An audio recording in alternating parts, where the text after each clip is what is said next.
अस्सलाम वालेकुम नाज़रीन, हॉटशी प्रोग्राम में भली कार मैं तव्हांजी मेज़बान सबीन मेमन। नाज़रीन, हॉटशी प्रोग्राम में ॻाल्हि कंदासीं मुल्की सियासी सूरत हाल जे हवाले सां, जिते नून लीग जी हुकूमत खे मुआशी ऐं सियासी हवाले सां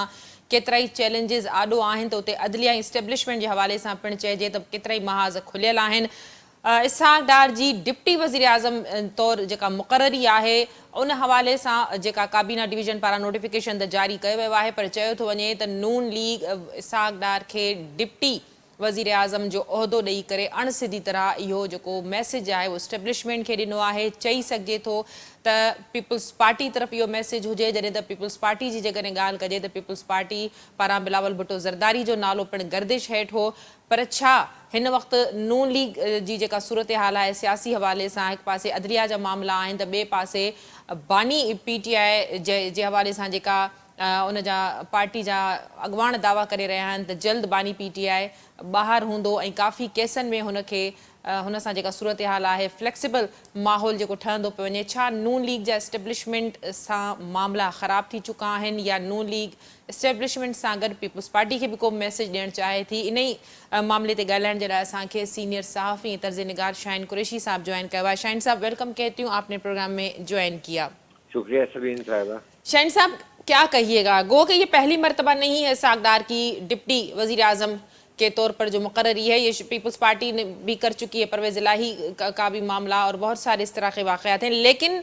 इस सूरत हाल में इसहाक डार, क्योंकि नून लीग के लिए बड़ा जो है अहम समझा जाते हैं, नून लीग के लिए इसहाक डार, उनकी बड़ी वैल्यू है नून लीग के आगे, लेकिन मौजूदा सियासी सूरत हाल में डिप्टी वज़ीर आज़म की जो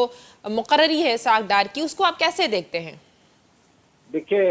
मतलब है कि मैं डायरेक्ट अगर आपके सवाल पर आ जाऊं जी तो भी वही बात है, और अगर इसका एक जुमले में पस मंज़र बताऊं कि इस वक्त जो इस्टेब्लिशमेंट का माजी है उसके किरदार के बाइस जो कॉम्प्लिकेशंस हैं इस वक्त पाकिस्तान में, वो उस वक्त ज़ोरों पर हैं जब पाकिस्तान को शदीद तरीन इक़्तिसादी बहरान और इक़्तिसादी बहाली की ज़रूरत है। एक जानिब तो इक़्तिसादी बहाली की ज़रूरत है, दूसरी जानिब सियासी गैर यकीनी की फ़ज़ा जो है वो बिल्कुल जो है नाकाबिल यकीन है, उसके अंदर इस्तेहकाम नहीं है।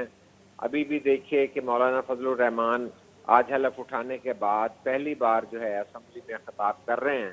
तो वो यही कह रहे हैं कि हमारा मुल्क जो है वो उसकी हुक्मरानी का फैसला, अवामी नुमाइंदगी का फैसला कहाँ होता है, और ये सवालात उठाए जा रहे हैं। तो कहने का मकसद ये है कि जो आज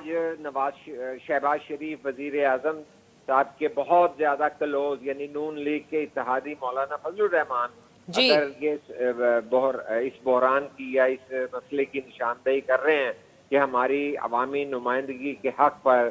सवाल उठ रहे हैं कि इस मुल्क में साजिश के ज़रिए हुकूमतें बनती और टूटती रही हैं, तो कहने का मकसद ये है कि पाकिस्तान गुज़िश्ता 75-74 सालों में किसी तरफ कोई सिमत का तयन नहीं कर सका, जिसके नतीजे में मैं इस पे कमेंट अब करूंगा कि पीपल्स पार्टी के दौर में परवेज जो है चौधरी शुजात को डिप्टी वजीर आज़म या परवेज इलाही वगैरह को जो है हुकूमतों में लाना, उसका मकसद ये था कि वो इत्तेहादी थे। लेकिन ये तो बहुत ही अजीब व गरीब बात है कि जो शहबाज शरीफ हैं वो मुस्लिम लीग के सदर हैं, नून लीग वाली मुस्लिम लीग, और जो हैं इसहाक डार जो हैं नवाज शरीफ साहब के रिश्तेदार हैं, जो हैं वो खुसर हैं, और जो है बेटे बेटियों के रिश्ते हुए में इनके घरों में। तो एक पार्टी के ही वजीर आज़म हो, एक ही पार्टी के डिप्टी वजीर आज़म हो, तो क्या ये पार्टी के अंदर भी कोई ऐसी दो आरा या धड़े चल रहे हैं जिस तरह का तासुर आ रहा है कि नवाज शरीफ और शहबाज शरीफ जो हैं उनके माबैन भी कोई इख्तलाफ है कि शहबाज शरीफ बहुत ज़्यादा गोद में जाके इस्टेब्लिशमेंट की बैठ गए हैं, जिसमें जो नवाज शरीफ का धड़ा जो है वो ये समझता है कि इससे मुस्लिम लीग जो है जिस का तिया पांचा हो जाएगा, जो कि पंजाब बेस सियासी जमात रह चुकी है, बन चुकी है। तो मैं ये समझता हूँ कि आज भी बदकिस्मती से पाकिस्तान के हालात सियासी तौर पे, मुआशी तौर पर,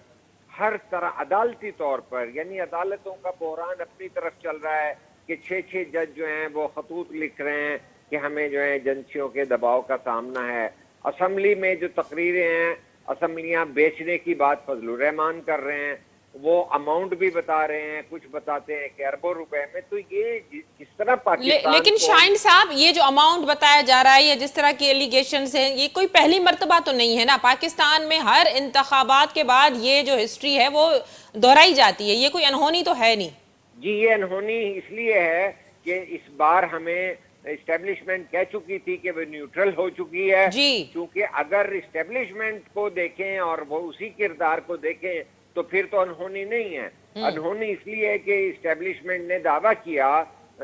جنرل باجوہ کے دور میں کہ ہم اپنے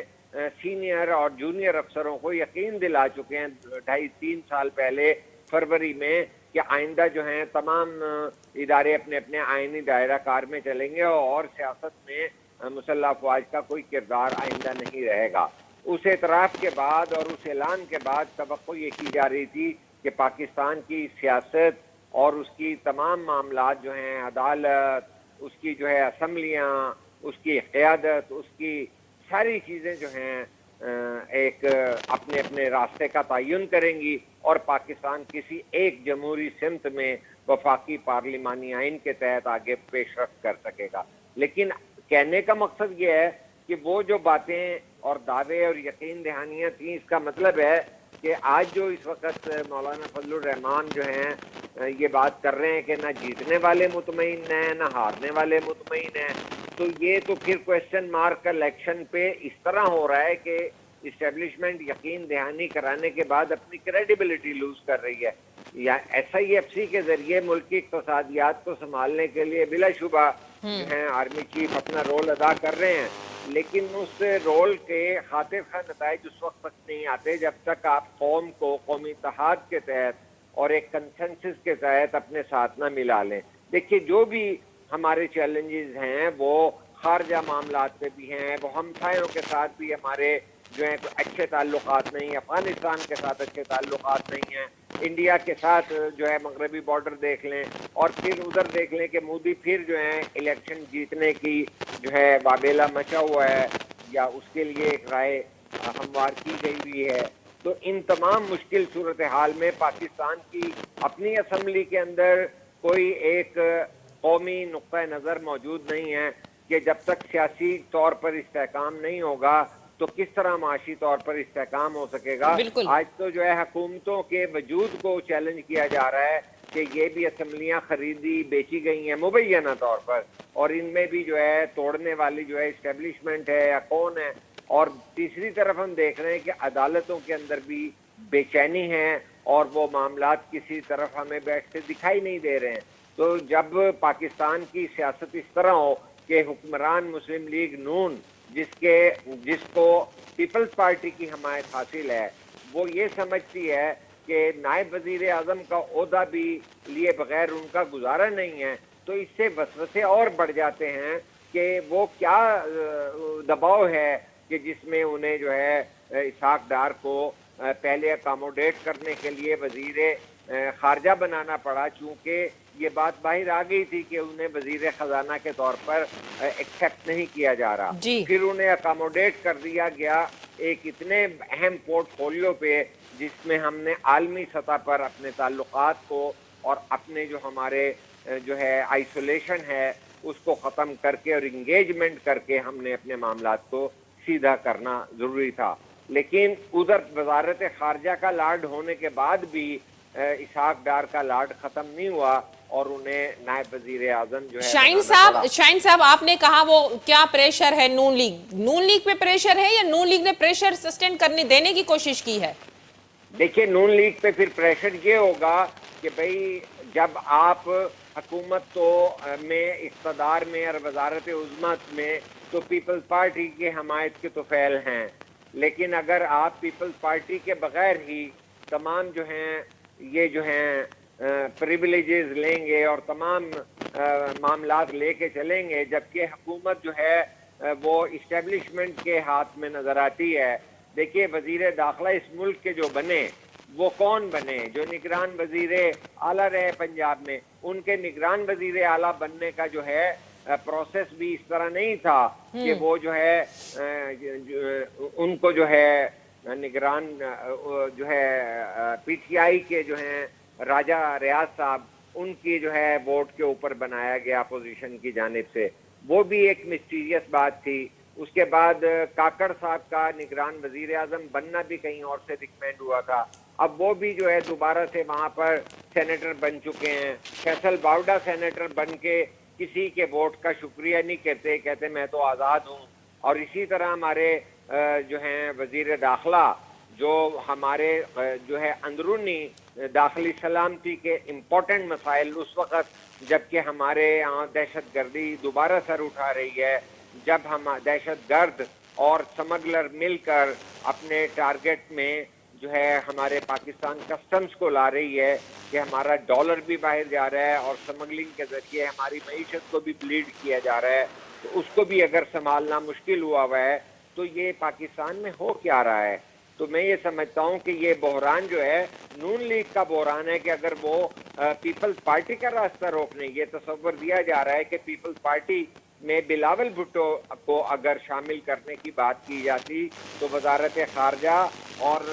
नायब वजीर आज़म जो है 2.5 साल के लिए रखने की बात चली थी। लेकिन अगर उसके अंदर भी नून लीग ये रास्ता ब्लॉक करती है तो क्या पीपल्स पार्टी इनकी हर पॉलिसी का नून लीग की इक़दामात का बिला वजह साथ देती रहेगी,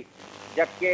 जमहूरी तौर पर फैसले तो होते नजर नहीं आ रहे। वजीर दाखिला कहीं और से आते हैं और FBR के मामलात जो चल रहे हैं और इक़्तिसादी बहाली के प्रोग्राम भी कहीं और से आ रहे हैं। तो ये सवाल बड़ा अहमियत का हामिल हो चुका है कि क्या नून लीग ने ये पीपल्स पार्टी को मैसेज दिया है या अपने अंदरूनी इख्तलाफात को संभालने की कोशिश की है। बहरहाल इन दोनों सूरतों के अंदर हुकूमत की जो है पोजीशन और जो पर सवालात उठे हैं, हुकूमत के इस्टेब्लिशमेंट के साथ एक सतह पर होने के बारे में मुख्तलिफ नौ सवालात उठे हैं, क्योंकि ये ऑल ऑफ ए सडन इस तरह नायब वजीर आज़म बना देना एक वाक़या नहीं है, इसके पीछे मुहर्रिकात नज़र आते हैं। और ये जो बात हो रही है कि हमारे जो मातहत हैं वो हमारे सरबराह बने हैं, ये गूंज असम्बली में जो उठी है ये काफ़ी बामैनी है। और मैं ये समझता हूँ कि सियासी बहरान जो है अक्सर नौ जन्म ले रहा है। दूसरी जानिब PTI धमकिया आवेज रवैया भी इख्तियार रखे हुए है, लेकिन अफसोस की बात यह है कि वो सियासी जमातों से इंगेज करने की बजाय इस्टेब्लिशमेंट ही को मैसेजिंग कर रहे हैं, उन्हीं के साथ जो है हाथ मिलाना चाहते हैं, माफ़ी मुलाजा उनके साथ करना चाहते हैं, जो कि मुल्क के लिए इसलिए ख़तरनाक बात है कि क्या इस्टेब्लिशमेंट लाडला नंबर 1 और लाडला नंबर 2 में जब चाहेगी मामलात जो है हुक्मरानी के चलाते रहेंगे। क्योंकि 9 मई जो कौम ने देखा है, 9 मई के मामलात के बाद तो PTI जब तक कौमी सतह पर अपने जो है उस जुर्म का माजरत नहीं करती, जब तक मैं समझता हूँ कि PTI को उस तरह से एक सियासी जमात देखने के ऊपर भी ये सवालिया निशान है कि सियासी इख्तलाफ पर तो डायलॉग का जवाब होता है, लेकिन जो लोग पाकिस्तान की सलामती के इदारों पर हमला करने के बावजूद वो उस पर अफसोस का इजहार न करें, बल्कि इस्टेब्लिशमेंट कहीं माजरत खाना अंदाज में नजर आए, अपोलोजेटिक नजर आए, तो उसमें बहुत सारे सवालात जन्म ले रहे हैं कि क्या इस्टेब्लिशमेंट पे कोई आलमी दबाव हैं या कोई और मामलात हैं जिससे कौम को एतमाद में नहीं लिया जा रहा। क्योंकि शहबाज शरीफ का तो माजी इस चीज़ का गवाह है कि वो किसी को जो है एतमाद में लेने, सियासी खलीफों को भी एतमाद में लेने की तारीख नहीं रखते, जबकि वो कहते हैं कि मुझे कहा जाता है कि मैं उनके आंख का तारा हूँ इस्टेब्लिशमेंट के, लेकिन वो तो उस पर फख्र महसूस करते हैं। लेकिन ये कहानी कब तक चल पाएगी, ये एक बहुत बड़ा सवाल है। बहुत शुक्रिया शाहीन कुरैशी साहब, आपने अपना मौक़िफ़ देने के लिए प्रोग्राम में ज्वाइन किया। नाज़रीन, सीनियर सहाफ़ी ऐं तर्ज़ निगार शाहीन कुरैशी जो मौक़िफ़ तव्हां ॿुधो। प्रोग्राम जे सिलसिले खे पिणु जारी रखंदासीं। वक़्तु थियो आहे मुख़्तसिर वक़फ़े जो, वठूं था वक़फ़ो।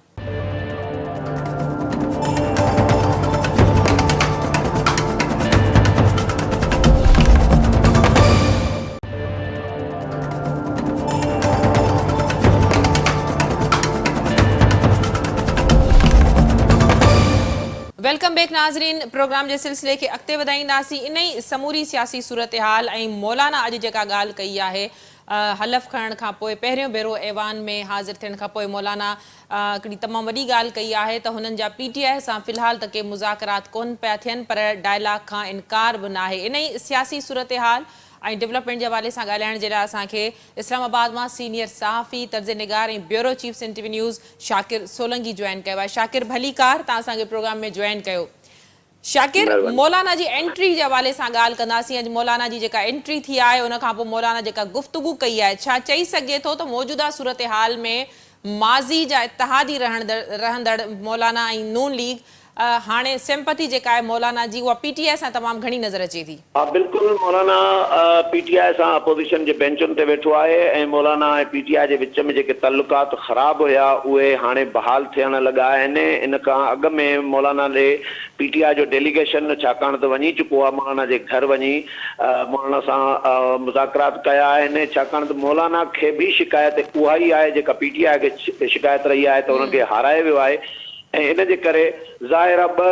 हिकिड़ा पाण खे जेके मज़लूम सम्झनि पिया उहे ऐं हुकूमत खे जेको सम्झनि पिया, पंहिंजो मुखालिफ़ सम्झनि पिया हुकूमती जमातुनि खे, पार्टियुनि खे। ऐं मौलाना हालांकि ॾाढो क्लोज़ इत्तेहादी रहियो आहे नून लीग जो ऐं पीपल्स पार्टीअ जो, ज़रदारी साहिब सां, नवाज़ शरीफ़ सां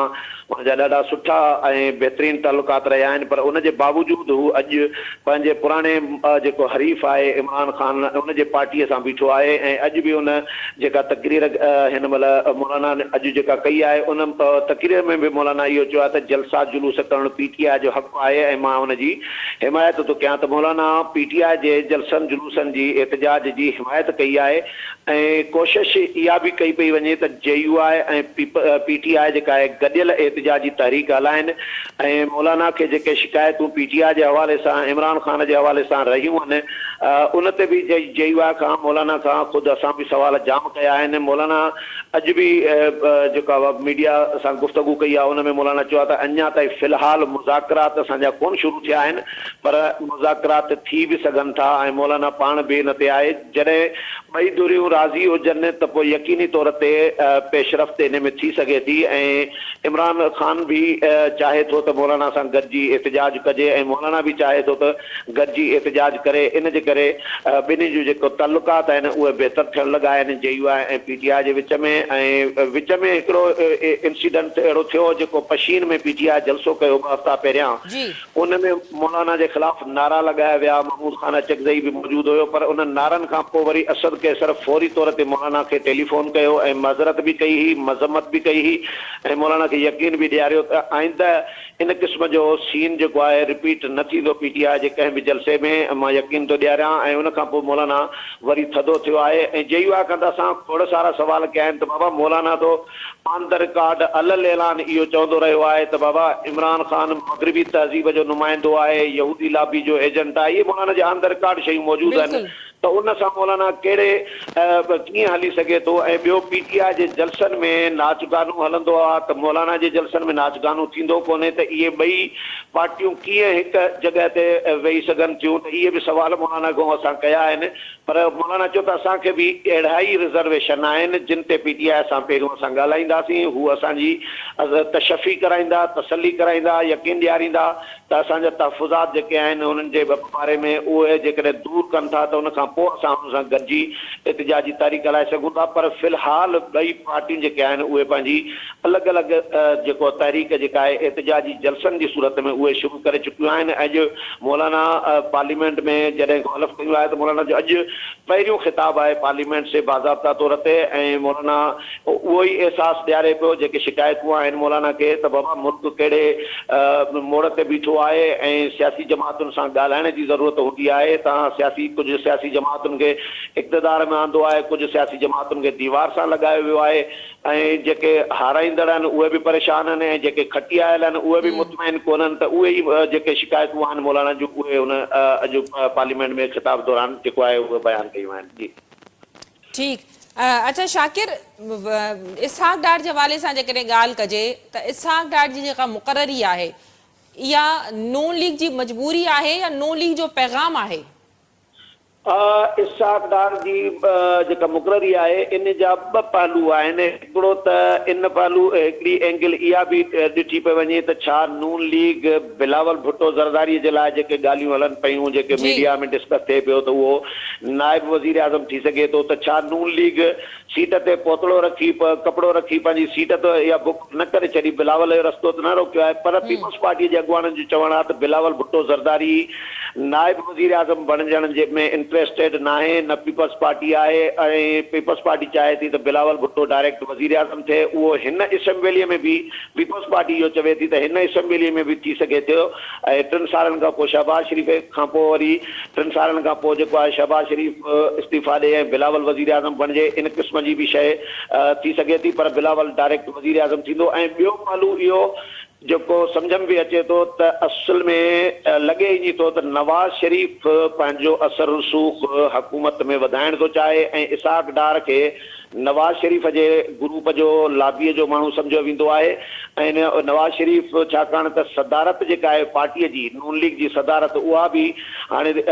फ़ैसिलो करे चुका आहिनि त उहा बि शहबाज शरीफ़ खां वठी नवाज़ शरीफ़ पाण वटि रखंदो। जेको माइनस नवाज़ शरीफ़ वारो जेको तसुर हुयो उहो शायदि हाणे ख़तमु थियण वञी रहियो आहे। ऐं इहे बि नून लीग जा मुंहिंजा जेके ज़रिया आहिनि इहा बि ख़बर ॾियनि था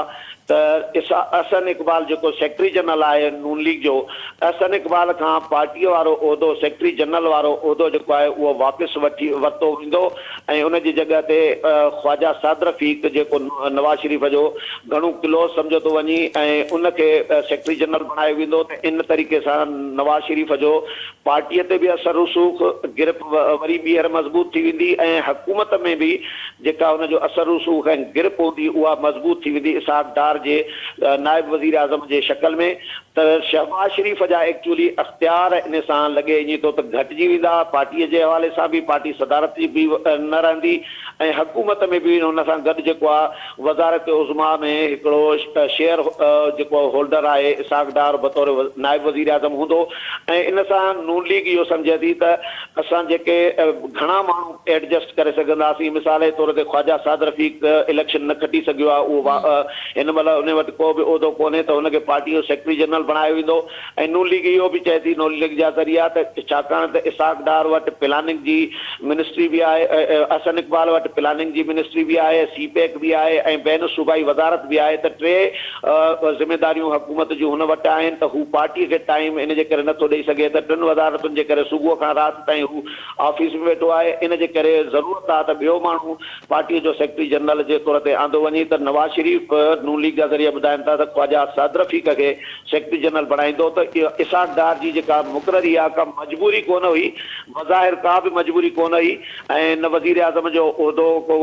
को असां वटि को आईनी उहिदो कॾहिं रहियो आहे। हीउ 3 भेरो थियो आहे। ज़ुल्फ़िकार अली भुट्टो खे नूरुल अमीन जॾहिं वज़ीर आज़म हुयो त उन दौर में नूरुल अमीन जे दौर में ज़ुल्फ़िकार अली भुट्टो नाइब वज़ीर आज़म बणियो हो ऐं वज़ीर ख़ारजा बि हुयो गॾो गॾु। ऐं उन खां पोइ ॿियो परवेज़ इलाही खे ज़रदारी साहब जे दौर में नाइब वज़ीर आज़म ऐं सनअत पैदावार जी वज़ारत बि हुई हुन वटि ऐं नाइब वज़ीर आज़म बि हीउ 3 भेरो वज़ीर आज़म जेको आहे नाइब वज़ीर आज़म इसाक डार बणायो वियो आहे। जी अच्छा शाकिर, नवाज़ शरीफ़ हुकूमत में वधीक थियण जे करे डार खे अॻियां आंदो आहे, पर इहो बि त चयो पियो वियो त बज़ाहिर वज़ीर आज़म भले शहबाज शरीफ़ हुजे पर पंजाब जी वरी वज़ारत मरियम वटि आहे ऐं समूरी जेका सूरत हाल आहे पार्टी हुकूमत जा जेके बि मामला आहिनि उहे पर्दे जे पोयां नवाज़ शरीफ़ ई हलाए रहियो आहे। इहो मैसेज नवाज़ शरीफ़ एस्टेब्लिशमेंट खे बि ॾेई सघे थो? ॾिसो, नवाज़ शरीफ़ सां जेको हथु थियो आहे बज़ाहिर इलेक्शन में, जेको हुनखे वतन वापसि आंदो वियो, जंहिं तरीक़े सां प्रोटोकॉल ॾिनो वियो, जंहिं तरीक़े सां एयरपोर्ट ते ऑफिशियल्स खे मोकिले ऐं नादरा जे अमलदारनि खे मोकिले उन खां दस्तख़तूं ऐं इहे सॼो जेका कार्रवाई हुई प्रोसेस हुयो उहो प्रोटोकॉल में कराए वियो। वरी जंहिं तरीक़े सां नवाज़ शरीफ़ मीटिंगूं पंहिंजूं जाती उमरा में इलेक्शन वारनि ॾींहंनि में इलेक्शन कैंपेन हलाइण बजाए अवाम सां राब्तो करण बजाए हू एस्टेब्लिशमेंट जे आसिर ते वेही रहियो हथ ते रखी ऐं 2-4 जलसा हुननि कया ऐं बिलावल भुट्टो ज़रदारीअ हिकिड़ी तूफ़ानी हिकिड़ी कैंपेन पंजाब में हलाई, वॾा जलसा कया ऐं नून लीग खां घणा जेके जलसा आहिनि पीपल्स पार्टी कया। हालांकि पीपल्स पार्टी जा बलोचिस्तान में उन्हनि ते हमला बि थियनि पिया, पर पीपल्स पार्टी पंजाब ऐं सिंध खे फोकस कयो ऐं नून लीग का कंपेन कोन हलाई, पर हथ ते रखी वेही रहिया, त हुन सां हथु इहो थियो त हुननि खे इलेक्शन में जेके जंहिं तरीक़े सां हुननि खे रिज़ल्ट आयो त उन खां पोइ नवाज़ शरीफ़ वज़ीर आज़म नवाज़ शरीफ़ ऐलान करे चुको त मूंखे जेकॾहिं 2/3 मेजॉरिटी या घटि में घटि सादा अक्सरे त मिली त मां वज़ीर आज़म थींदुसि। हाणे 2/3 मेजॉरिटी जो ख़्वाहिशमंद हुनखे जंहिं बुरे तरीक़े सां हुकूमत ॾिनी वई, त हाणे नवाज़ शरीफ़ इहो सम्झे पियो त मूंखे माइनस कयो वियो आहे या कयो वञे पियो या करण जी कोशिशि कई वई, त उहा हाणे नवाज़ शरीफ़ हाणे सम्झो हाणे वापसी करे पियो पार्टीअ ॾे ऐं पार्टीअ ते पंहिंजी ऐं हुकूमत ते पंहिंजी गिरफ़ मज़बूत करे पियो। मरियम नवाज़ जो जेसीं ताईं तल्लुक़ आहे त मरियम नवाज़ वज़ीर आला पंजाब आहे ऐं मरकज़ी हुकूमत में जेका मरकज़ जी वफ़ाक़ जी हुकूमत आहे इन में बज़ाहिर मरियम नवाज़ जी का मुदाख़लत नज़र कोन पई अचे ऐं शहबाज शरीफ़ मामला हलाए पियो, पर इसाक डार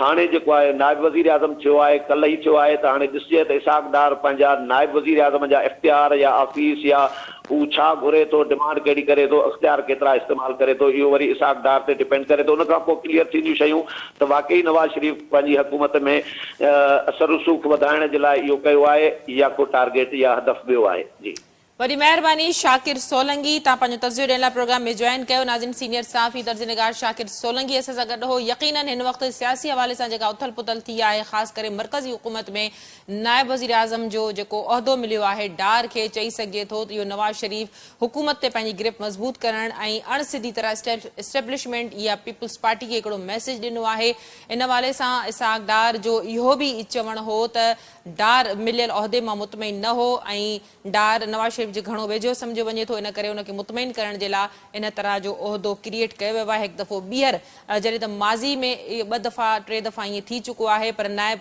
वज़ीर आज़म जो जेको हाणे मुक़ररी आहे उहा नवाज़ शरीफ़ जी मर्ज़ी ते थी आहे। अॼोके प्रोग्राम जो वक़्तु पिण ते पंहिंजी पुॼाणी ते पहुतो। ईंदड़ प्रोग्राम ताईं ॾींदा इजाज़त। अल्लाह वाही।